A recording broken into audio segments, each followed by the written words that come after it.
In this video, I'm going to show you how to run code in Kaggle Notebook. Now, the first thing you have to do, you want to create your notebook. So go to the plus button over here, top left, and then click on Notebook over here. This will generate a new notebook, which of course you can name if you want to. So top left, you have a name. I'm just going to type in here code notebook like this. There we go. And now let's run some code, okay? The first thing you have to do, you can see over here, you can add data. So this is optional, but it is recommended. So to do that, you can simply click on upload and then add a new data set and upload it in here. I'm going to skip this step, but if you want to know how to do this, I do have a separate tutorial on exactly how you can do this as well, okay? So that's the first thing you have to do after you actually create your new notebook, and then you want to go and basically write and run cells. So to do this, you want to click on the plus button over here where it says plus code, or up here as well is going to work. It's going to add a cell in here, okay? I'm going to click on plus code. And there we go, we now have a cell over here, okay?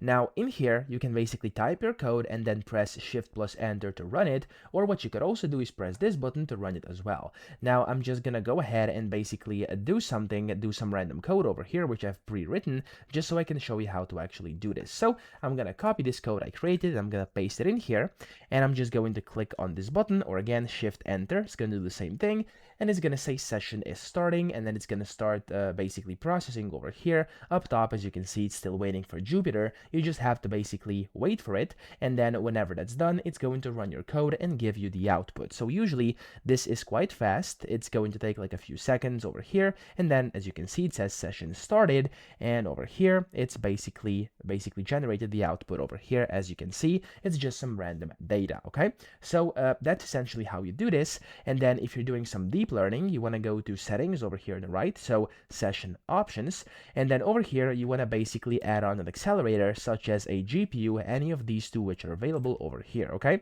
so it's basically important that you actually do this, because if you're doing deep learning, that's going to be very beneficial and helpful for you.